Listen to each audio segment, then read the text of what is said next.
વિદ્યાર્થી મિત્રો, આજે આપણે ધોરણ 8માં નો 5મો પાઠ અંગ્રેજ શાસન શિક્ષણ અને સમાજ વ્યવસ્થા વિશે ભણવાના.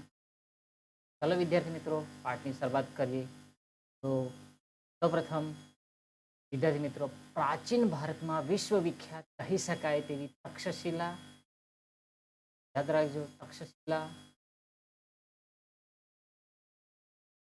નાલંદા, વલ્લભી, વિક્રમશિલા વગેરે જેવી વિદ્યાપીઠો એટલે કે શિક્ષણ સંસ્થાઓ હતી, પરંતુ ત્યારબાદ તેમાંની મોટાભાગની અસ્ત પામી હતી, એટલે કે પામી પછી વિનાશ કરવામાં આવ્યો હશે. મુઘલ કાળના ભારતમાં ખાસ કરીને અકબરના શાસનથી, અકબર રાજા હતા મુઘલ કાળ દરમિયાન, એ સમયે ફારસી, ઉર્દુ અને સ્થાનિક ભાષાઓમાં શિક્ષણનો સારો એવો પ્રચાર પ્રસાર થયો હતો. એટલે કે એ સમયે મુઘલકાળ સમયે થોડું ઘણું શિક્ષણનો વિકાસ થયો હતો. મુઘલકાળના પતન પછી, એટલે કે એ સામ્રાજ્ય પતન થયા પછી હિન્દુ ધર્મશાળાઓમાં આવેલી પાઠશાળાઓ અને મસ્જિદોમાં આવેલી મદ્રેસાઓમાં શિક્ષણ આપવાનું કાર્ય થતું હતું. વિદ્યાર્થી મિત્રો, અહીંયા મદ્રેસા શબ્દ વાપરવામાં આવ્યો છે. એટલે કે વિદ્યાર્થી મિત્રો, આપણે જેવી રીતે શાળામાં ભણીએ છીએ એવી રીતે મુસ્લિમ જે વિદ્યાર્થીઓ છે એ મુસ્લિમ વિદ્યાર્થીઓ મદ્રેસામાં ભણવા જતા હોય અને ત્યાં એ લોકો અભ્યાસ કરતા હોય. જોકે તેમનું સ્વરૂપ જૂનું હતું. એક એ સમયે જે શિક્ષણ વ્યવસ્થા ચાલતી હતી એ જૂના હબ પ્રકારની ચાલતી હતી. તે પ્રાથમિક કક્ષાનું શિક્ષણ આપતી, તેથી શિક્ષણ વ્યાપ વધ્યો, એટલે કે વધારે પડતું ઉચ્ચ શિક્ષણ આપવામાં આવતું નહીં, પ્રાથમિક શિક્ષણ જ આપવામાં આવતું. ભારતમાં ઈસવીસન 1757 સાલવારી બાદ ક્રમશઃ અંગ્રેજ સત્તાનો પ્રારંભ થયો. એટલે કે ત્યારબાદ 1757 બાદ અંગ્રેજ સત્તાનો પ્રચાર પ્રસાર વધી ગયો. ઈસવીસન 1765 પછી બંગાળ, બિહાર, ઓડિશામાં તેમની દિવાની સત્તા સ્થાપિત થઈ. અંગ્રેજ શાસન દરમિયાન પણ તેમની નીતિને કારણે ભારતમાં શિક્ષણનો યોગ્ય પ્રચાર પ્રસાર થઈ શક્યો નહીં. સૌપ્રથમ આપણે પહેલો મુદ્દાની ચર્ચા કરીએ. ભારતમાં શિક્ષણની સ્થિતિ કેવી હતી? તો કે અંગ્રેજોના આગમન સમયે, આગમન એટલે કે અંગ્રેજો જ્યારે આવ્યા ત્યારે ભારતમાં શિક્ષણની આગવી પદ્ધતિ પ્રચલિત હતી.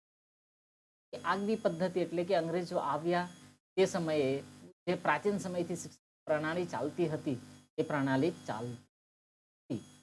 પછી ત્યારબાદ જો વિદ્યાર્થી શું થયું, તો કે શિક્ષણ આપતી સંસ્થાઓ ગામઠી શાળાઓ, પંડ્યાની શાળાઓ કે ધોળિયા શાળાઓ તરીકે ઓળખાતી. એ સમયે ઔપચારિક શિક્ષણની વ્યવસ્થા ન હતી. ગામમાં જાહેર સ્થળો, વડ કે અન્ય શિક્ષણના છાંયડામાં શાળાને બેસાડવામાં આવતી. નિશ્ચિત અભ્યાસક્રમ, પાઠ્યપુસ્તકો કે તાલીમી શિક્ષણની સુવિધા, એટલે કે યોગ્ય જે હોવા જોઈએ, એક શાળામાં જેવી રીતે સુવિધા હોવી જોઈએ એવી સુવિધા તે સમયે વિદ્યાર્થીઓને મળતી હતી. વિદ્યાર્થી મિત્રો, આપણે આજે વ્યવસ્થિત શાળામાં ભણીએ છીએ, અભ્યાસક્રમ હોય છે, વ્યવસ્થિત પાઠ્યપુસ્તકો આપવામાં આવેલા હોય છે, પણ સમયે જે વિદ્યાર્થીઓ ભણતા હતા લોકોનો કોઈ જાતનું નહીં, લોકોની કોઈ જાતનું મકાન નહીં, વ્યવસ્થિત સુવિધાવાળું પાઠ્યપુસ્તકો પણ હતા નહીં, તાલીમ પામેલા શિક્ષકો પણ હતા નહીં. જે આપણા પાસે તાલીમ પામેલા શિક્ષકો છે, છે કે શિક્ષકો રહ્યા છીએ. બાળકની કૌટુંબિક સ્થિતિને ધ્યાનમાં રાખીને તેને ઉપયોગી થાય તેવું શિક્ષણ, તો કે કુટુંબમાં કેવી રીતે રહેવું, વર્તન કેવી રીતે કરવું, વડીલો સાથે કેવી રીતે વાર્તાલાપ કરવો, એટલે કે વાતચીત કેવી કરવી, એવું શિક્ષણ. મૌખિક શિક્ષણની શરૂઆત આંકથી કરવામાં આવતી અને પછી કક્કો મૂળાક્ષરનું શીખવામાં આવતું. ત્યારબાદ આ બાળકોના લેખિત શિક્ષણની શરૂઆત કરવામાં આવતી. શિક્ષક પોતે જ અભ્યાસક્રમ નક્કી કરતો. વિદ્યાર્થી મિત્રો યાદ રાખજો, શિક્ષક પોતે જ અભ્યાસક્રમ નક્કી કરતો. શિક્ષકને નિશ્ચિત પગાર કે વેતન ન હતું. વિદ્યાર્થીના વાલીઓ આર્થિક સ્થિતિ પ્રમાણે શિક્ષકને વેતન આપતા, એટલે કે વાલી લોકો જ પગાર આપતા હતા શિક્ષક લોકોને. મૌખિક શિક્ષણ પર વધુ ભાર મૂકવામાં આવતો. વિદ્યાર્થીઓને અલગ અલગ ધોરણોમાં બેસાડવાની વ્યવસ્થા ન હતી. બાળકને કયું શિક્ષણ આપવું તે શિક્ષક દ્વારા નક્કી કરવામાં આવતું. એના પરથી આપણે વિદ્યાર્થી મિત્રો ખ્યાલ આવે છે કે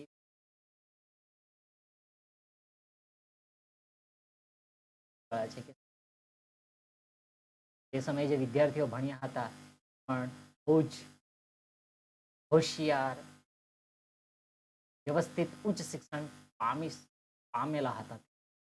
જો પણ વિદ્યાર્થી હું નહીં માનું કે શિક્ષણ જે ચાલતું હતું એ ખખડધજ કે પછી કોઈ પ્રકારનું યોગ્ય આયોજન વગર હતું.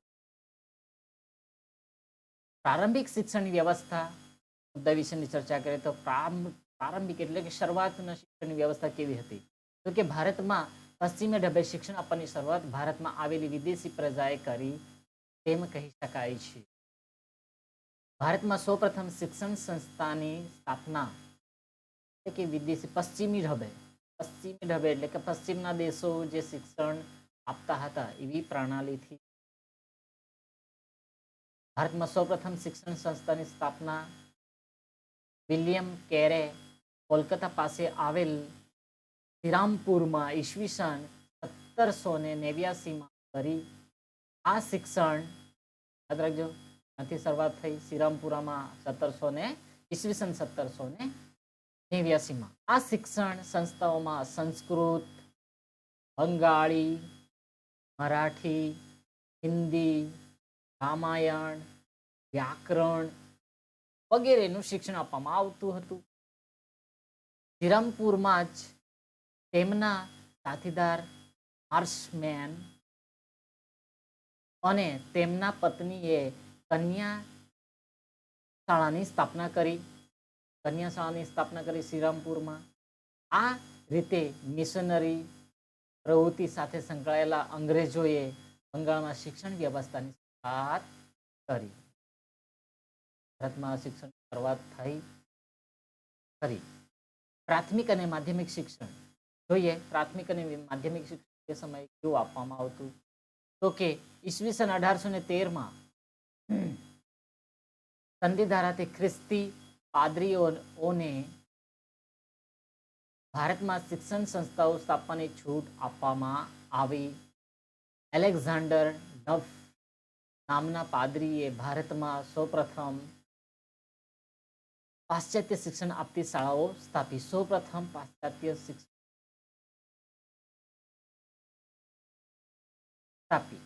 સ્થાપના કરી. મિત્રો, શિક્ષણ માટે આ કાયદા અંતર્ગત પ્રતિ વર્ષ 1 લાખ રૂપિયા વાપરવાનો પણ નિર્ણય. જોકે આ સમય દરમિયાન પણ અરબી, ફારસી, હિન્દી ભાષા વ્યવસ્થા શિક્ષણમાં ચાલતી ભાષામાં પણ શીખવામાં આવતું હતું.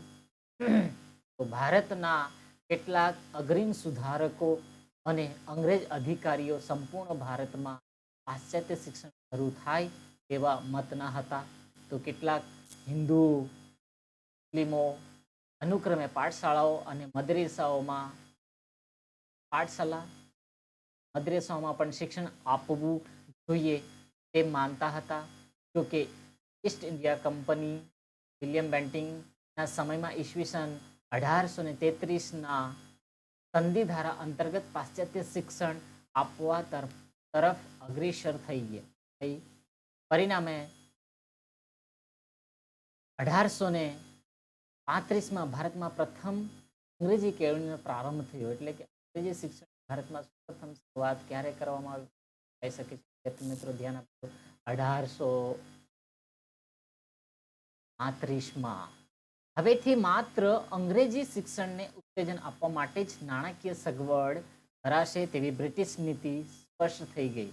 વિદ્યાર્થી મિત્રો, એટલે કે માત્ર અંગ્રેજી શિક્ષણ આપતા જે શાળાઓ હોય એમને જ સગવડ આપવામાં આવશે એવી નીતિ સ્પષ્ટ થઈ.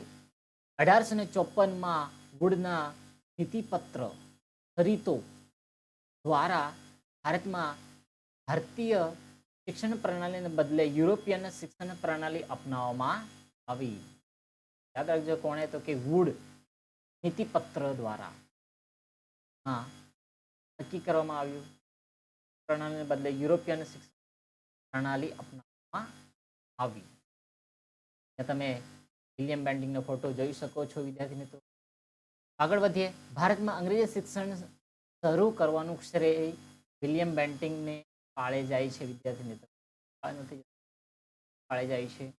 ઈસવીસન 1835 પછી ભારતના કલકત્તા, મુંબઈ, મદ્રાસ એટલે કે ચેન્નઈ, ઉત્તર ભારત, પંજાબ, પશ્ચિમ ભારત સહિત મોટા ભાગના વિસ્તારોમાં અંગ્રેજી શિક્ષણનો પ્રચાર પ્રસાર થયો. તેમ છતાં હજી ગામડાઓ અને કસબાઓમાં જૂની ઢબ શિક્ષણ નીતિ વ્યવસ્થા ટકી રહી હતી. જો કે નોકરીમાં અંગ્રેજી શિક્ષણ પામેલ લોકોને જ મહત્વ મળતા ભારતની જૂની શૈક્ષણિક સંસ્થાઓ ઘટવા લાગી. એટલે કે જૂની શિક્ષણ પ્રણાલી પણ હાલ સુધીમાં ચાલતી હતી, પણ અંગ્રેજ લોકોની નીતિ જો વિદ્યાર્થી મિત્રો, તો કે અંગ્રેજ લોકોએ બાંધી નાખ્યું. તો કે ભારતમાં જે અંગ્રેજી શિક્ષણ પામેલો જે વિદ્યાર્થી હોય, એ અંગ્રેજી શિક્ષણ મેળવેલો હોય એને જ નોકરી મળશે, એને જ મહત્વ આપવામાં આવશે. એવી રીતે જૂની શિક્ષણ પ્રણાલી ધીરે ધીરે ઘટવા લાગી. મુંબઈમાં એલ્ફિન્સ્ટન, મદ્રાસ, ચેન્નઈમાં મુન્દ્રો અને ઉત્તર ભારતમાં થોમ્સનના પ્રયત્નોથી શાળાઓ અને શાળાઓની સંખ્યામાં વધારો થયો. મુંબઈમાં કોણે ફાળો ભજવ્યો શિક્ષણનો વ્યાપ કરવા માટે? તો કે એલ્ફિન્સ્ટન. વિદ્યાર્થી મિત્રો કરીએ. અને મદ્રાસમાં, ચેન્નઈમાં મુન્દ્રો અને ઉત્તર ભારતમાં પ્રયત્નોથી શાળાઓ અને મહાશાળાઓની સંખ્યામાં ઘણો વધારો થયો.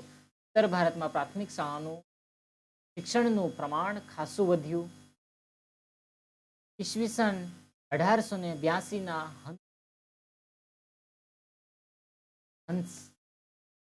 હન્ટર કમિશને પ્રાથમિક અને માધ્યમિક કક્ષાનું શિક્ષણ સ્થાનિક સ્વરાજ્યની સંસ્થાઓને આપવાનો વિચાર કર્યો, જેનાથી શિક્ષણનો વ્યાપ વધે.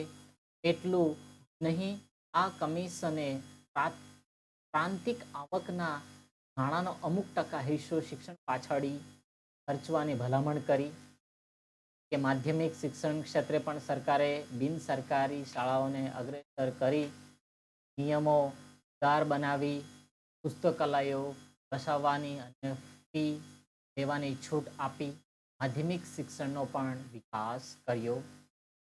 ઈસવીસન 1917માં હિમાયલા સેડલર કમિશને માધ્યમિક કક્ષા સુધીનું શિક્ષણ પ્રાદેશિક માતૃભાષામાં આપવાની જોગવાઈ કરી. ઈસવીસન 1919ના મોન્ટેગ્યુ ચેમ્સફર્ડ કાયદા બાદ પ્રાંતમાં માધ્યમિક અને પ્રાથમિક શિક્ષણના વિકાસ માટે શિક્ષણ ખાતું પહેલા પ્રતિનિધિત્વ આપવામાં આવ્યું. ઈસવીસન 1912માં ગોપાલકૃષ્ણ ગોખલેએ ફરજિયાત પ્રાથમિક નો કાયદો ઘડવા સૂચન કર્યું, પરંતુ સરકારે તેનો અસ્વીકાર કર્યો. ઈસવીસન 1936 સુધીમાં પ્રાથમિક અને માધ્યમિક શાળાઓની સંખ્યામાં વધારો થયો હતો.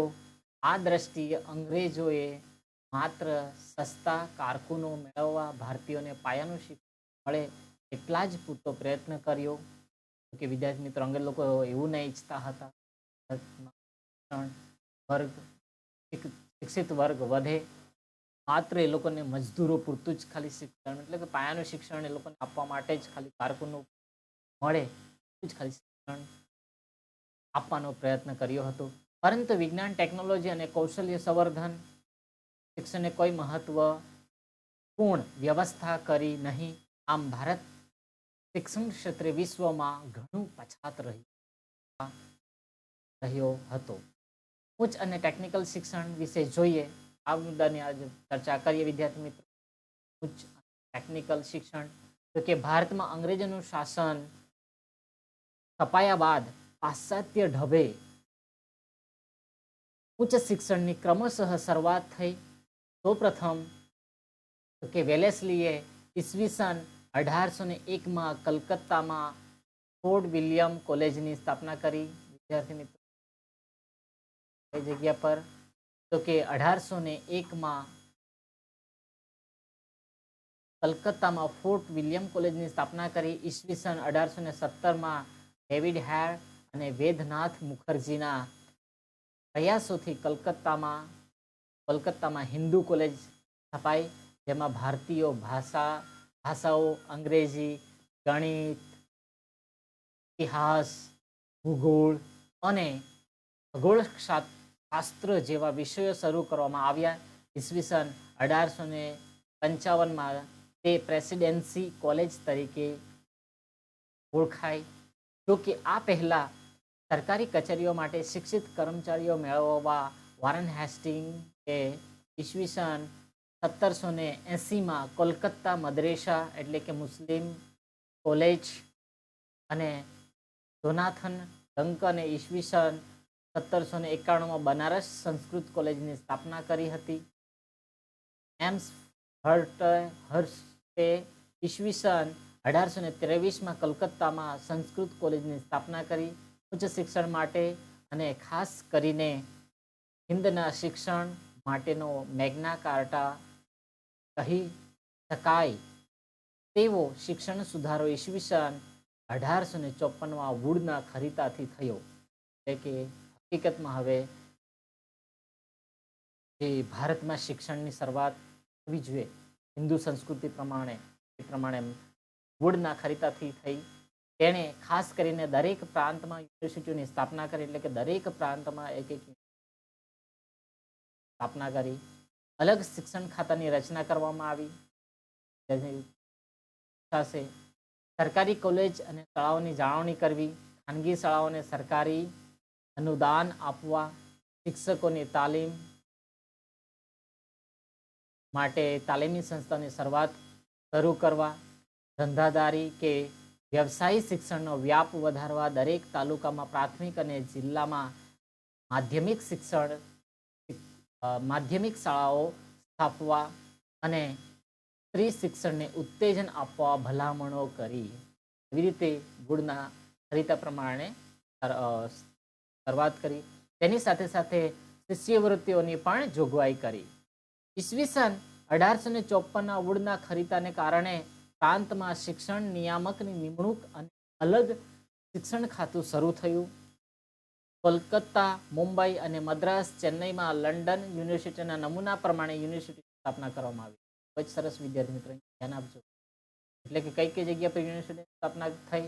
તો કે કોલકાતા, મુંબઈ અને મદ્રાસમાં યુનિવર્સિટીની જે સ્થાપના થઈ હતી એ લંડનમાં આવેલ યુનિવર્સિટીના નમૂના પ્રમાણે યુનિવર્સિટીની સ્થાપના કરવામાં આવી હતી. ખૂબ જ ઉચ્ચ શિક્ષણ મેળવી શકે વિદ્યાર્થી મિત્રો એના માટે પ્રયાસ હતો. ભારતમાં આ પછી ઈસવીસન 1882માં પંજાબ અને અલ્હાબાદમાં યુનિવર્સિટીની સ્થાપના થઈ. પંજાબ અને અલ્હાબાદ 3 જગ્યા પર સ્થાપના થઈ. પંજાબ અને અલ્હાબાદમાં પણ સ્થાપના થઈ. મુંબઈમાં ઈસવીસન 1834માં એલ્ફિન્સ્ટન કોલેજની સ્થાપના થઈ. આ રીતે ભારતના વિભિન્ન ભાગોમાં ઉચ્ચ શિક્ષણ આપતી કોલેજો, યુનિવર્સિટીઓ સ્થપાતી ગઈ. કર્ઝને ઈસવીસન 1904માં યુનિવર્સિટીને લગતો કાયદો પ્રસાર કર્યો અને તેમાં ચૂંટાયેલા સભ્યોની સંખ્યા ઘટાડી નિમાયેલા સભ્યોને સેનેટમાં સ્થાન આપ્યું.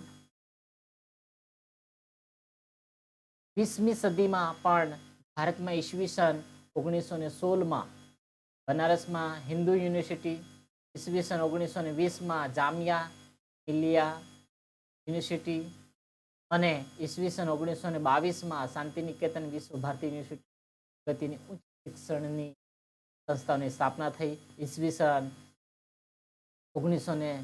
46માં ભારતની કુલ યુનિવર્સિટીઓની સંખ્યા કેટલી થઈ વિદ્યાર્થી મિત્રો? તો કે 16 જેટલી યુનિવર્સિટીઓ સ્થપાઈ હતી.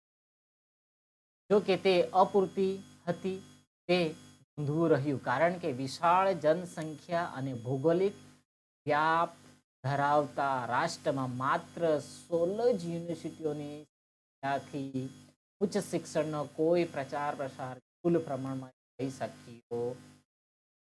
વિદ્યાર્થી મિત્રો, જો આપણે વાત કરીએ તો કે ભારત એટલો વિશાળ જનસંખ્યા ધરાવતો દેશ છે, 16 યુનિવર્સિટી, એટલો યોગ્ય શિક્ષણનો પ્રચાર પ્રસાર થવો જોઈએ, એટલો યોગ્ય પ્રચાર પ્રસાર થઈ શકતો.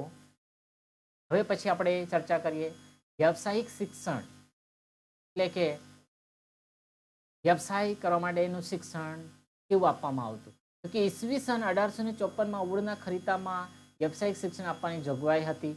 જો કે ભારતમાં વિજ્ઞાન, ટેકનોલોજી અને વ્યવસાય સાથે સંકળાયેલી મોટી સંસ્થાઓ 20મી સદીમાં અસ્તિત્વમાં આવી, જેમાં બેંગલુરુની ઇન્ડિયન ઇન્સ્ટિટ્યૂટ ઓફ સાયન્સ, કલકત્તાનો બોઝ સંશોધન કેન્દ્ર, આંતરિક વિદ્યાકીય, દહેરાદૂનનું જંગલ ખાતા સાથે સંકળાયેલ સંશોધન કેન્દ્ર, દિલ્હીનું ખેતીવાડી કેન્દ્ર, રૂડકીમાં ઇજનેરી વિદ્યાને લગતું કેન્દ્ર અને પૂનામાં ભાંડારકર ઇન્સ્ટિટ્યૂટ મુખ્ય ગણાવી શકાય.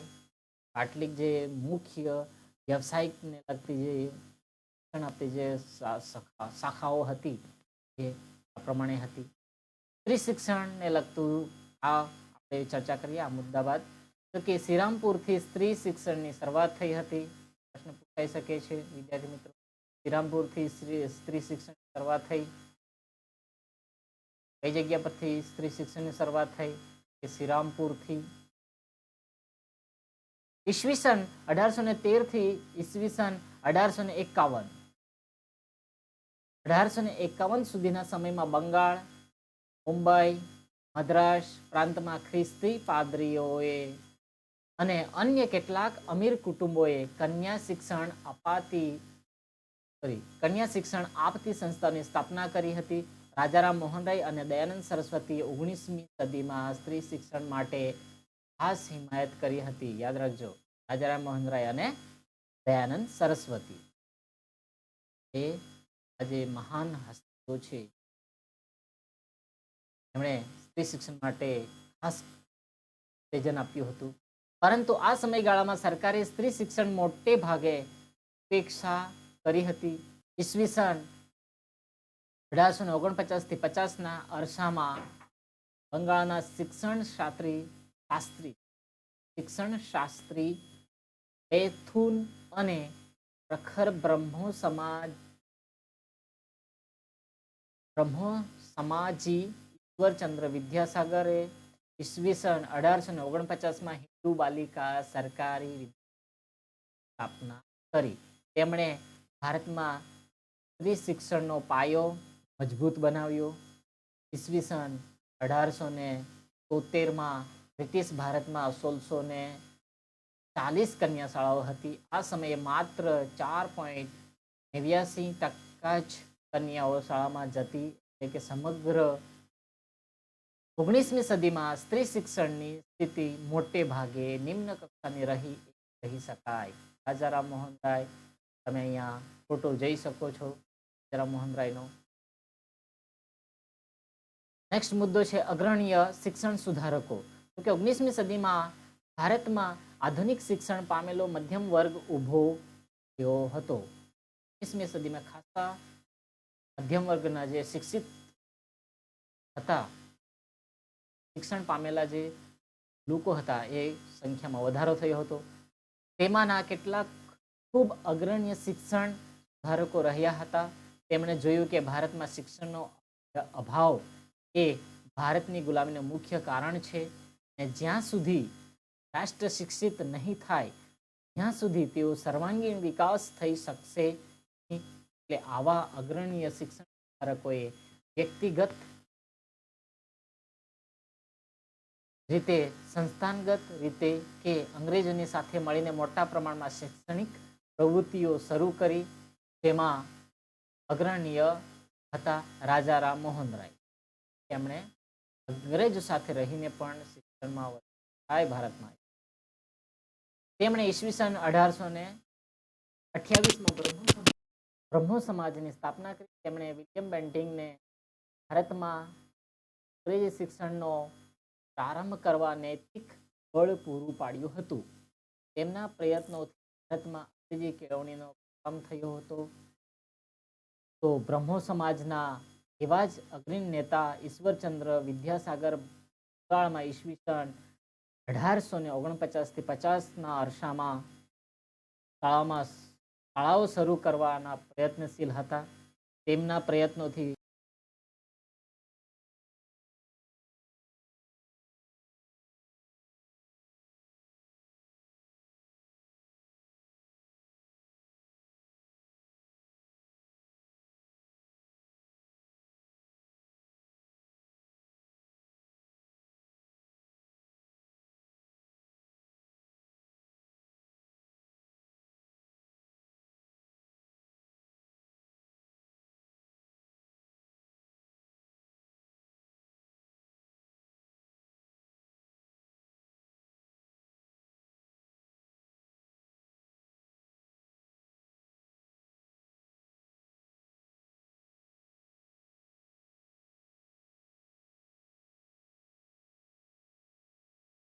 બંગાળમાં ફક્ત છોકરાઓ માટે જ નહીં, કન્યાઓ માટેની શાળાઓ પણ સ્થપાઈ. મહારાષ્ટ્રમાં મહાદેવ ગોવિંદ રાંડે અને તેમના પત્ની રમાબાઈ, યાદ રાખજો, મહારાષ્ટ્ર રાજ્યમાંથી કન્યાઓ અને કન્યાઓ અને વિધવાઓ માટેની શાળાઓની સ્થાપના કરી. મહારાષ્ટ્રમાં જ અગ્રીમ સુધારક જ્યોતિરાવ ફૂલે અને એમના પત્ની સાવિત્રીબાઈ ફૂલેએ પણ કન્યા કેળવણી અને વિધવાઓની કેળવણી માટે પ્રયત્નો કરી શાળાઓની સ્થાપના કરી. મહારાષ્ટ્રમાં જ મહર્ષિ કર્વેએ ઈસવીસન 1916માં સ્ત્રીઓ માટે અલગ યુનિવર્સિટીની સ્થાપના કરી. આજે આ યુનિવર્સિટી SNDT યુનિવર્સિટી તરીકે કાર્યરત છે. અમદાવાદમાં ઈસવીસન 1850માં હરકુંવર શેઠાણીએ છોડીઓની વિશાળ નામે કન્યા શાળાની સ્થાપના કરી હતી. મહાન સમાજ સુધારક દયાનંદ સરસ્વતીએ પણ લાહોરમાં દયાનંદ એગ્લો વૈદિક કોલેજની સ્થાપના કરી. જ્યારે તેમના શિષ્ય સ્વામી શ્રદ્ધાનંદે ઈસવીસન 1902માં કાગડી ગુરુકુળની શરૂઆત કરી. સર સૈયદ અહમદ ખાએ મુસ્લિમોમાં શિક્ષણનો વ્યાપ વધે તે માટે ઈસવીસન 1864માં ગાંધીપુરમાં અંગ્રેજી શાળા સ્થાપી. તેમજ ઈસવીસન 1875માં અલીગઢ ખાતે એગ્લો મોહમેડન ઓરિએન્ટલ કોલેજની સ્થાપના કરી. એગ્લો મોહમેડન ઓરિએન્ટલ કોલેજની સ્થાપના કરી. કેટલાક દેશી રજવાડાઓએ શિક્ષણ ક્ષેત્રે નમૂનારૂપ કહી શકાય એવું કાર્ય કર્યું. વડોદરાના મહારાજા સયાજીરાવ ગાયકવાડે પોતાના રાજ્ય વડોદરામાં ઈસવીસન 1901માં મફત ફરજિયાત, યાદ રાખજો, મફત અને ફરજિયાત અને સાર્વત્રિક પ્રાથમિક શિક્ષણની જોગવાઈ કરી. એટલું જ નહીં, બે વિદ્યાર્થીઓને વિદેશની યુનિવર્સિટીમાં ભણવા માટે શિષ્યવૃત્તિની શરૂઆત કરી. શિષ્યવૃત્તિ એટલે કે સ્કોલરશિપ. વિદ્યાર્થી મિત્રો, તેમના પત્ની ચીમનાબાઈ ગાયકવાડે દલિત વિદ્યાર્થીઓને વિદેશની યુનિવર્સિટીમાં ભણવા જવા માટે શિષ્યવૃત્તિ આપવાનો કાયદો કર્યો. દલિત વિદ્યાર્થી મિત્રો ખૂબ જ ગરીબ વિદ્યાર્થી હોય, પછાત જાતિ હોય, એવી જે પછાત જાતિઓના વિદ્યાર્થીઓ હોય, જે સયાજીરાવ ગાયકવાડના પત્ની છે ચીમનાબાઈ ગાયકવાડ એમણે ખાસ જે દલિત વિદ્યાર્થી એમના માટે શિષ્યવૃત્તિની શરૂઆત કરી હતી. તે જ રીતે ગોંડલના રાજા ભગવંતસિંહે 19મી સદીના છેલ્લા દાયકામાં ગોંડલમાં કન્યા વિદ્યાલયોની સ્થાપના કરી. કન્યાઓ માટે મફત, ફરજિયાત અને શારીરિક શિક્ષણ જોગવાઈ કરી. અહીંયા તમે ચિત્રમાં દયાનંદ સરસ્વતી ફોટો જોઈ શકો છો. ત્યાં ગુજરાત વિદ્યાપીઠનું ચિત્ર આપ્યું છે. હવે પછી મુદ્દાની ચર્ચા કે ભારતમાં મહાત્મા ગાંધીજીના શિક્ષણ અંગેના વિચારો કેવા હતા. તો કે મહાત્મા ગાંધીજીએ સ્વતંત્ર સંગ્રામની સાથે સાથે શિક્ષણ પરત્વે પણ ભગીરથ કાર્ય કર્યું હતું. તેમની શિક્ષણ યોજના ઈસવીસન 1936માં વર્ધા શિક્ષણ યોજના તરીકે જાણીતી છે. ડૉક્ટર ઝકીર હુસેનના વડપણ તેમણે એક શિક્ષણ સમિતિની સ્થાપના કરી હતી. તેમના મતે સાક્ષરતા એ શિક્ષણનો અંત કે પ્રારંભ નથી, તે તો માત્ર એક સાધન છે કે જેના દ્વારા પુરુષો અને સ્ત્રીઓને શિક્ષિત કરી શકાય છે. સાક્ષરતા કે અક્ષર જ્ઞાન એ સ્વયં શિક્ષણ નથી. ગાંધીજીએ પાશ્ચાત્ય શિક્ષણની સામે નહીં, તાલીમ, બુનિયાદી શિક્ષણ, વર્ધા શિક્ષણ યોજના, પાયાની કેળવણી, બેઝિક એજ્યુકેશન, ઉદ્યોગ શિક્ષણ જેવા શૈક્ષણિક વિચારોને અમલમાં મૂકી ભારતીય શિક્ષણ પ્રણાલી ટકાવી રાખવાના. ગાંધીજીનું માનવું હતું કે પ્રચલિત શિક્ષણ વિદ્યાર્થીનું યોગ્ય જીવન ઘડતર કરવામાં અને તેમને રોજગારી આપવામાં નિષ્ફળ નીવડ્યું હતું. તેઓ પાયાના શિક્ષણને સ્વાયશ્રી અને વ્યવસાયલક્ષી ઓપ આપવાના મતના. તેમના મતે પ્રાથમિક શિક્ષણનો અભ્યાસક્રમ 7 વર્ષનો રાખવો જોઈએ. કેટલા વર્ષનો રાખવો જોઈએ? પ્રાથમિક અભ્યાસક્રમ 7 વર્ષનો રાખવો જોઈએ, જેમાં વિદ્યાર્થીઓને વિભિન્ન વિષયનું સામાન્ય જ્ઞાન, ક્રમશઃ એક હુન્નર શીખવવો જોઈએ. પ્રાથમિક શિક્ષણ માતૃભાષામાં આપવાના તેઓ હિમાયતી હતા. એટલે કે શરૂઆતમાં જ્યારે એડમિશન વિદ્યાર્થી લઈ શાળામાં પ્રવેશ કરે ત્યારે એને માતૃભાષામાં શિક્ષણ. જો વિદ્યાર્થીઓને હસ્તકૌશલ્ય એટલે કે હાથ કંઈ પણ આવડત આવે એવું શિક્ષણ, સુથારી કામ, લુહારી કામ, વણાટ કામ અને કાતણ ઉદ્યોગનું શિક્ષણ આપવાના હિમાયતી. ઈસવીસન 1937માં હિંદના મોટા ભાગના પ્રાંતોમાં તેમની યોજના પ્રમાણેની શાળાઓ અસ્તિત્વમાં આવી. સ્વાતંત્ર્ય સંગ્રામની સાથે સાથે મહાત્મા ગાંધીએ ઈસવીસન 1920માં ગુજરાત વિદ્યાપીઠ, ધ્યાન આપજો, અમદાવાદ જામિયા મિલિયા ઇસ્લામિયા યુનિવર્સિટી, દિલ્હી અલીગઢ યુનિવર્સિટીની સ્થાપના કરી. ગાંધીજીના પાયાના અનેક કાર્યકરોએ વિભિન્ન આશ્રમો સ્થાપિત કરી વિદ્યાર્થીઓને શિક્ષણ આપવાના ઝુંબેશ ચલાવી.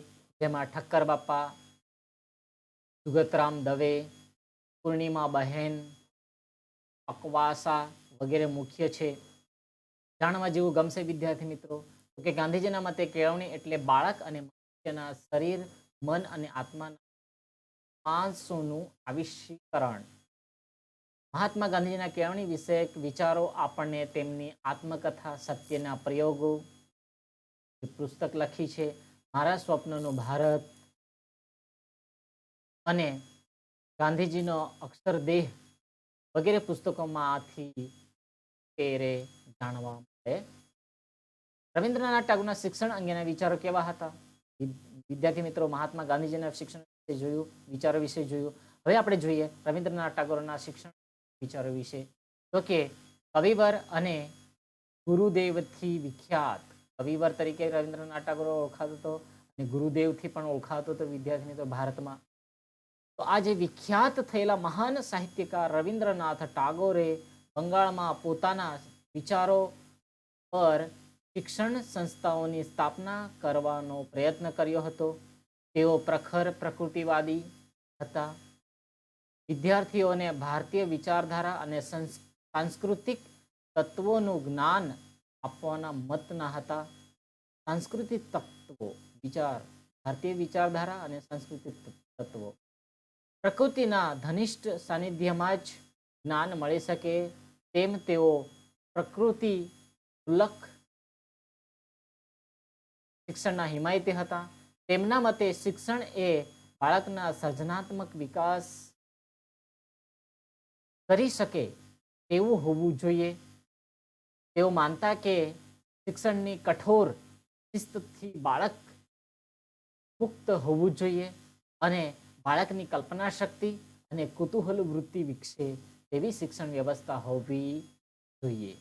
કઈ શિસ્ત બાળક હોવું જોઈએ, શિક્ષણ નીતિ હોવી જોઈએ નહીં, કલ્પના શક્તિઓ કુતૂહલ વૃત્તિ વિકસે તેવી શિક્ષણ વ્યવસ્થા હોવી જોઈએ. બાળકમાં સંગીત, અભિનય, ચિત્રકળાની યોગ્યતા અને નિતિમતા, આધ્યાત્મિકતા જેવા ગુણો વિકસે તેવા હિમાયતી. ચિત્ર તમે જોઈ શકો છો, શાંતિ નિકેતનનું ચિત્ર છે. શિક્ષણમાં બાળકોનો મનોવૈજ્ઞાનિક વિકાસ કરવાની ક્ષમતા હોવી જોઈએ એવું પણ તે માનતા. તેમણે ઈસવીસન 1901માં શાંતિ નિકેતન સંસ્થાની સ્થાપના કરી પોતાના વિચારો પ્રમાણે શિક્ષણ વ્યવસ્થા શરૂ કરી. અનેક વિદ્વાનો આ સંસ્થાઓએ રાષ્ટ્રને આપ્યા છે. આ સંસ્થા આગળ જતા શાંતિ નિકેતન વિશ્વ ભારતી યુનિવર્સિટી, યાદ રાખજો, શાંતિ નિકેતન વિશ્વ ભારતી યુનિવર્સિટી તરીકે વિખ્યાત થઈ. જાણવું ગમશે, કવિવર રવિન્દ્રનાથ ટાગોરે તેમના કવિતા સંગ્રહ ગીતાંજલિ માટે ઈસવીસન 1913માં નોબેલ પુરસ્કાર મળ્યો હતો. તો પ્રશ્ન પૂછાઈ શકે, કાં તો પછી ખાલી જગ્યામાં પૂછાઈ શકે, કાં તો વિકલ્પમાં. યાદ રાખજો, 1913માં કવિવર રવિન્દ્રનાથ ટાગોરને કયો એવોર્ડ મળ્યો હતો, કયા પુસ્તક માટે મળ્યો હતો? ચાલો હવે પછી આપણે બીજા મુદ્દા તરફ આગળ વધીએ. તો કે અંગ્રેજ શાસન દરમિયાન સામાજિક સુધારા. તો કે ભારતમાં અંગ્રેજી શાસન સ્થપાયું તે સમયે કેટલાક સામાજિક અનિષ્ટો કે દૂષણો પ્રવર્તતા હતા. તે માનવતાના વિરોધી અને વ્યક્તિના વિકાસને રૂંધતા હતા. આ સામાજિક દૂષણો એટલે કે ખરાબ ટેવ. આ સામાજિક દૂષણોમાં મુખ્યત્વે બાળ લગ્ન, યાદ રાખજો, અસ્પૃશ્યતા, બાળકીને દૂધ પીતી કરવાનો રિવાજ, ગુલામી પ્રથા, સતી પ્રથા, જ્ઞાતિભેદ, વિધવા, પુનર્વિવાહ, વિદ્યાર્થી મિત્રો અહીંયા તમે ખાસ ધ્યાન આપજો. તો કે બાળ લગ્ન એટલે શું? બાળ લગ્ન એટલે કે બાળપણમાં લગ્ન થઈ જવા, કરી નાખવા. એ પ્રાચીન સમયમાં એવી વ્યવસ્થા હતી ભારતમાં. તો કે બાળક જન્મે થોડા વર્ષમાં 4-5 વર્ષનું બાળક થાય લગ્ન થઈ જતું, એવી રીતે હતું. અસ્પૃશ્યતા એટલે કે કાળા રંગવાળા અને ગોરા રંગવાળા એમ કરીને ભેદભાવ પણ ચાલતો હતો. જાતિ ભેદભાવ પણ ચાલતો હતો. બાળકીને દૂધ પીતી કરવાનો રિવાજ એટલે કે તે સમયે એવો રિવાજ તે સમયે હતો ભારતના સમાજમાં કે બાળકી જો સમાજમાં જન્મ લે એને મોટો દૂધના પાત્રમાં ડુબાડીને મારવાનો રિવાજ હતો. એટલે કે બાળકી જન્મ એ સમયનો સમાજ એ આરોપ માનતો હતો. તો એવી રીતે આ રિવાજ પ્રચલિત થયો હતો.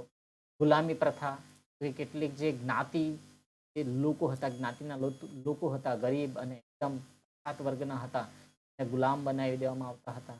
સતી પ્રથા, તો કે પતિ મરી જાય તો પત્નીએ પણ ચિતામાં બળીને મરી જવું, બરાબર, એને કહેવાય છે સતી પ્રથા. જ્ઞાતિભેદ, વિધવા, પુનઃવિવાહની મનાઈ એટલે કે એકવાર કોઈ પણ પત્ની હોય એનો પતિ જો મરી જાય તો પત્નીએ વિધવા બનીને એક જ ઓરડાના ખૂણામાં બેસીને રહેવું પડતું હતું. એ તો વિદ્યાર્થી મિત્રો વ્યવસ્થા હતી. નિરક્ષરતા અંધશ્રદ્ધાને ગણાવી શકાય છે. એટલે કે નિરક્ષરતા એટલે કે તે સમાજ હતો એ ભણેલો વર્ગ હતો નહીં, કહેવાય છે નિરક્ષરતા. એક પણ અક્ષરનું જ્ઞાન વ્યક્તિ ધરાવતો હોય, એક પણ અક્ષર વાંચી શકતો ન હોય, એને આપણે કહીએ છીએ નિરક્ષરતા. અંધશ્રદ્ધા વિદ્યાર્થી મિત્રો કોને કહીએ છીએ? તો કે અંધશ્રદ્ધા એને કહેવાય છે કે કેવી શ્રદ્ધા? આંધળી શ્રદ્ધા. આંધળું અનુકરણ કરવું વિદ્યાર્થી મિત્રો. આંધળું અનુકરણ કેવું કે આ બધા એટલે કે કેવી શ્રદ્ધા વિદ્યાર્થી મિત્રો. અંધશ્રદ્ધા વિશે આપણે વાત કરીએ તો કે આપણા સમાજમાં એવી એટલે વિદ્યાર્થી મિત્રો અંધશ્રદ્ધા કોને કહીશું તો કે આપણે જોઈએ છીએ કેટલાક એવા પ્રસંગો હોય, એવા પ્રસંગો આવે છે આપણને જાણવું પણ મળે છે, સાંભળવું પણ મળે છે. તો કે રસ્તા પરથી એક બિલાડી પ્રસાર થઈ ગઈ હોય, એ બિલાડીએ રસ્તો કાપ્યો. આપણે જે શુભ કામ કરવા જતા હોય શુભ કામ થાય નહીં, આપણે પોતાનું વાહન રોકી દઈએ જ્યાં સુધી કોઈ બીજું વાહન પ્રસાર ના થાય ત્યાંથી ત્યાં સુધી આપણે પણ પોતાનું વાહન ત્યાંથી જતા નથી. રસ્તો બિલાડી કાપી નાખે, શુભ કામ થશે, શુભ કામ એવું કંઈ નથી વિદ્યાર્થી મિત્રો. આવી બધી શ્રદ્ધાઓ છે આજમાં બેઠેલી છે એ કંઈ કશું પણ કોઈ જાતનું હોતું નથી વિદ્યાર્થી મિત્રો. આગળ વધ્યા હવે વિદ્યાર્થી મિત્રો કે 19મી સદીમાં કેટલાક મહાન સુધારકોએ ભારતમાં સામાજિક દૂષણો વિરુદ્ધ વ્યક્તિગત રૂપે સંસ્થાઓ સ્થાપીને તેને દૂર કરવા ઝુંબેશ ઉપાડી. 19મી સદીના ભારતને સામાજિક ધાર્મિક સુધારાને ક્ષેત્રે નવજાગૃતિની સદી તરીકે પણ ઓળખવામાં આવે છે. આ સુધારકોએ સમાજમાં રહેલી અંધશ્રદ્ધા અને વિચિત્ર કહી શકાય તેવા દૂષણો દૂર કરી ભારતીય સમાજને પરિવર્તિત કરવાનું મહાન કાર્ય કર્યું હતું. તો આપણે આજે ઝુંબેશ ચલાવવામાં આવી હતી ભારતના સમાજમાં દૂષણો દૂર કરવાની જે ઝુંબેશ ચલાવી એ આપણે નવજાગૃતિ કાળ તરીકે આપણે ઓળખીએ. સુધારક સંસ્થાઓને સામાજિક સુધારા. 19મી સદીમાં સ્થપાયેલી સંસ્થાઓએ સામાજિક સુધારા કરવામાં પાયાની ભૂમિકા ભજવી, જેમાં અગ્રસ્થાને રાજારામ મોહન રાય દ્વારા સ્થાપિત 1828ની બ્રહ્મો સમાજને ગણાવી શકાય. રાજારામ મોહન રાયે ઈસવીસન 1815માં આત્મીય સભા સ્થાપી અને ઈસવીસન 1821માં સંવાદ કૌમુદી નામની પત્રિકા સતીપ્રથા વિરુદ્ધ બંગાળમાં મોટા પાયે ઝુંબેશ ચલાવી. તેમની સંસ્થા બ્રહ્મો સમાજના પ્રયત્નોથી ઈસવીસન 1829માં વિલિયમ બેન્ટિંગે સતી પ્રથા વિરુદ્ધ કાયદો કરી તેમના પર પ્રતિબંધ ફરમાવ્યો અને સદીઓ જૂના આ મોટા અનિષ્ટોને દૂર કર્યા. વિદ્યાર્થી મિત્રો આ સાલવારે ખાસ યાદ રાખજો તો રાજારામ મોહન રાય અને વિલિયમ બેન્ટિંગ બંને મળીને 1819 સતી પ્રથા વિરુદ્ધ હવે પછી કોઈ સતી પ્રથા ઉજવશે નહીં સમાજમાં આવો કાયદો ભારતમાં પસાર કર્યો. જો કે આ સતી પ્રથા કોઈ પણ ઉજવતો પકડાશે કે દેખાશે તો એને સજા મળશે. એવી રીતે એક પ્રતિબંધ મુક્તો કાયદો ફરમાવવામાં કે સદીઓ જૂની આ જે પ્રથા ચાલી આવતી હતી પ્રથા હંમેશા માટે દૂર કરવામાં આવી. એવી જ રીતે બ્રહ્મો સમાજના પ્રયત્નોથી ઈસવીસન 1839માં નરબલી પ્રથા અને બાળકીને દૂધ પીતી કરવાની પ્રથા વિરુદ્ધ કાયદા કરવામાં આવ્યો. એટલે કે બ્રહ્મો સમાજ દ્વારા પણ 1839માં નરબલી એટલે કે માણસની કોઈ પણ વિધિ જે નરબલી ચઢાવવામાં આવતી હતી એ બલી આવી જે પ્રથા છે બંધ કરવામાં આવી. બાળકીને દૂધ પીતી કરવાની પ્રથા ખબર છે ને બાળકો મિત્રો, શરૂઆતમાં આપણે ચર્ચા કરી એ રીતે દૂધના પાત્રમાં ડુબાડીને બાળકીને નાખવામાં આ પ્રથા પણ બંધ કરવામાં આવી. રાજારામ મોહન રાય બાદ વિખ્યાત બ્રહ્મો સમાજી ઈશ્વરચંદ્ર વિદ્યાસાગરે પોતાના સામાયિક સોમપ્રકાશ દ્વારા વિધવા પુનઃ વિવાહની હિમાયત કરી. એટલે કે હવે પછી વિદ્યાર્થી મિત્રો વિધવા જે સ્ત્રીઓ થતી હોય એ પણ લગ્ન કરી શકે એવો કાયદો તેમને પુનર્વિવાહની હિમાયત કરી. એટલે કે સમાજ સમક્ષ વિચારો મૂક્યા. તેઓ માનતા કે જે સ્ત્રીઓ નાની વયે વિધવા બને તે વિધવા તરીકે આખી જિંદગી અત્યંત કઠિન પરિસ્થિતિ જીવે તે સમાજની નિશાની નથી. સભ્ય સમાજની નિશાની નથી. તે સમયના ભારતમાં વિધવા જીવન અત્યંત દુષ્કર હતું. તેમના પ્રયત્નોથી ઈસવીસન 1856માં ડેલહાઉસી વિધવા પુનર્વિવાહ કાયદો પ્રસાર કરી વિધવાના લગ્નને કાયદેસર બનાવી એક મોટા સામાજિક દૂર કર્યું. સારું કહેવાય છે. તો બધા ભારતમાં સુધારો થવા લાગ્યા હતા. બાળકીને દૂધ પીતી કરવાનો રિવાજ એ બંધ થઈ ગયો. વિધવા વિવાહ રિવાજ જે ચાલતો હતો એ બંધ થઈ ગયો. ઘણા બધા એવા રિવાજો ચાલી આવતા હતા એક પ્રાચીન કાળથી એ દૂર થયા. ભારતમાં અસ્પૃશ્યતા કલંકને દૂર કરવા મહાત્મા ગાંધીજીએ ખૂબ જ પાયાનો વિચાર કર્યો હતો. તેમણે પોતાના રચનાત્મક કાર્યોમાં અનુસૂચિત જાતિના ઉદ્ધારની પ્રવૃત્તિઓને ખાસ સ્થાન આપ્યું હતું. ગાંધીજીએ અનુસૂચિત જાતિના જુદાભાઈને પરિવાર સહિત પોતાના આશ્રમમાં વસાવ્યા હતા.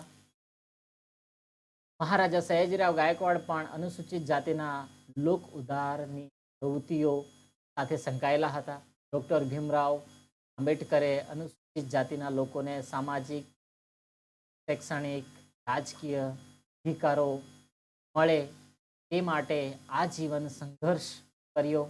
અનુસૂચિત જાતિના લોકોને મંદિર પ્રવેશ અને અન્ય સાર્વજનિક શાળાઓએ પ્રવેશવાના સત્યાગ્રહો પણ તેમના દ્વારા કરવામાં આવ્યા હતા. મામા સાહેબ ફડકેએ ગોધરામાં અનુસૂચિત જાતિના લોકો માટે શાળા સ્થાપી હતી.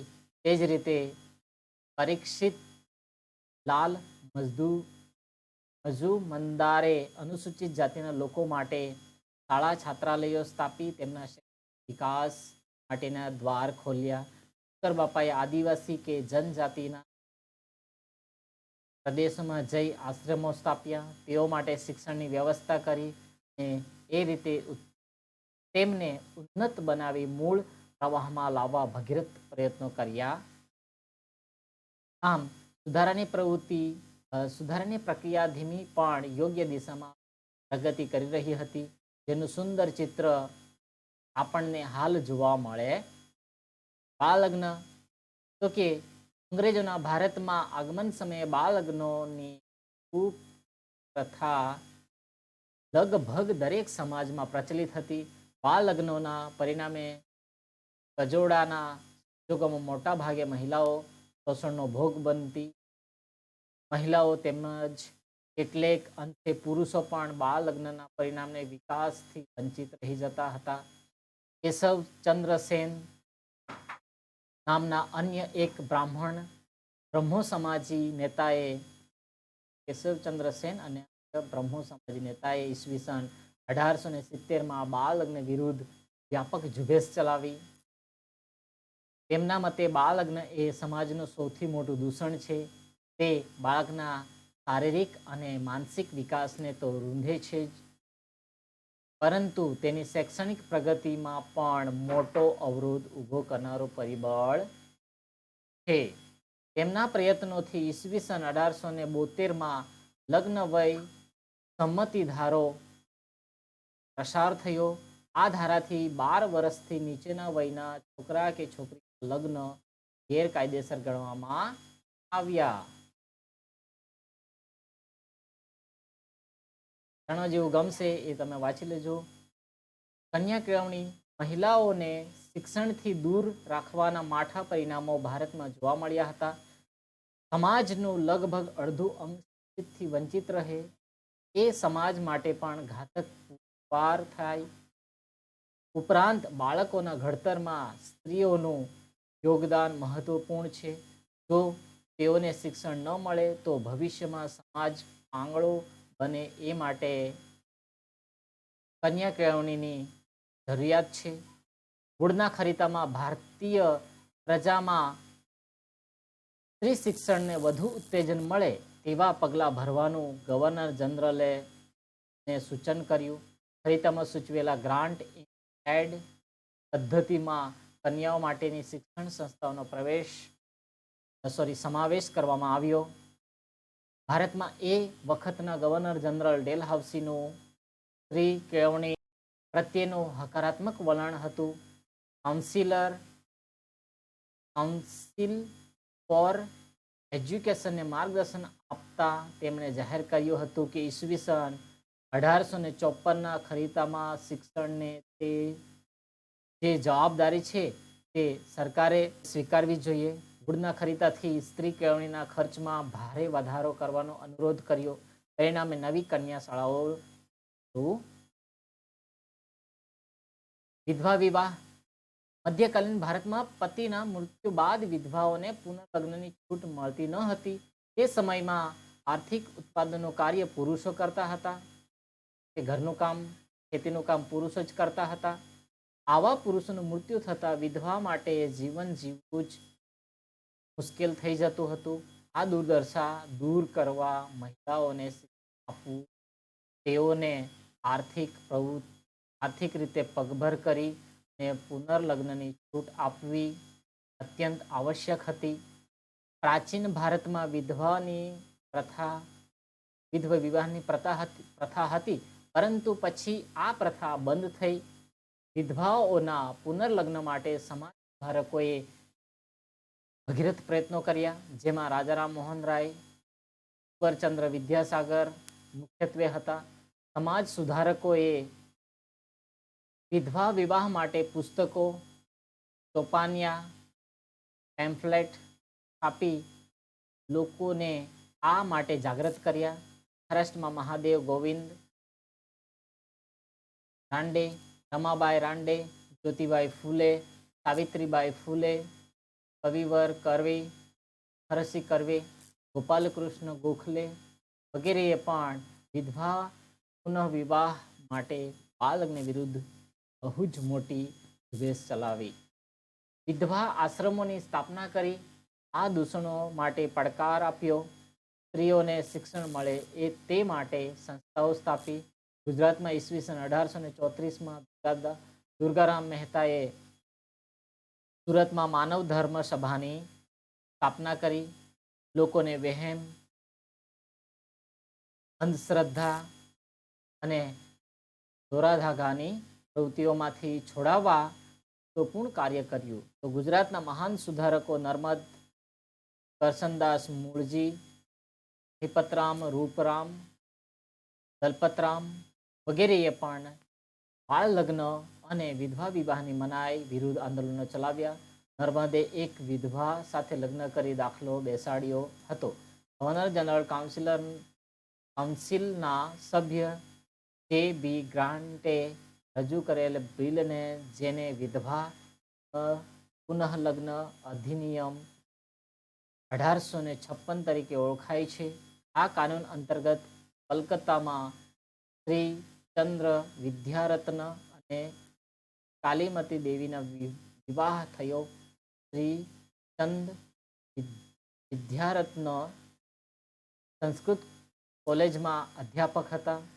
એવી જ રીતે ઈશ્વરચંદ્ર વિદ્યાસાગરે વિધવા વિવાહ ક્ષેત્રે મહત્વપૂર્ણ કાર્ય કર્યું.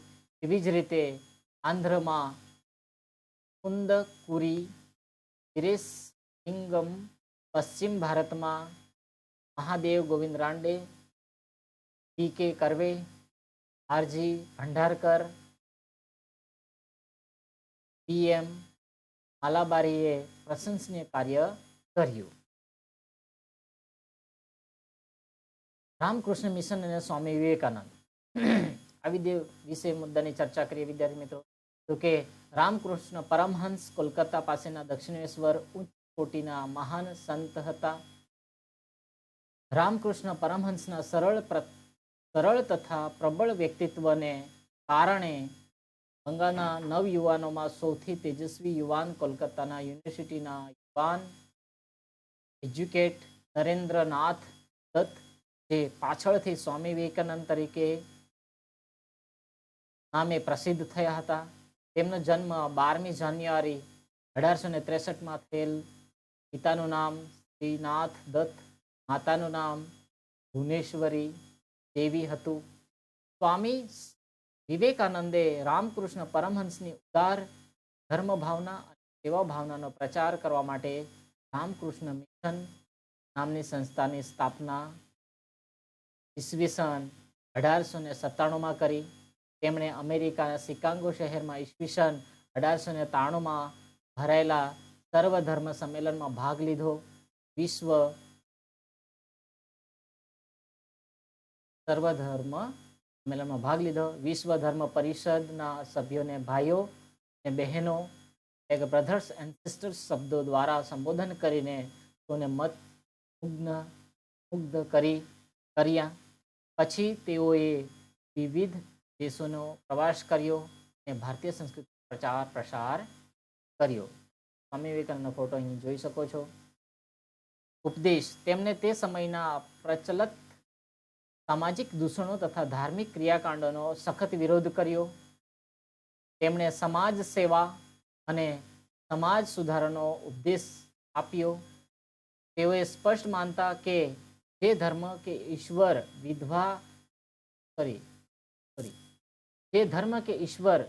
વિધવાના આંસુ લૂછી શકે નહીં અથવા નિરાધાર બાળકોના મુખમાં રોટીનો ટુકડો મૂકી શકે નહીં, તે ધર્મ કે ઈશ્વરમાં હું માનતો નથી.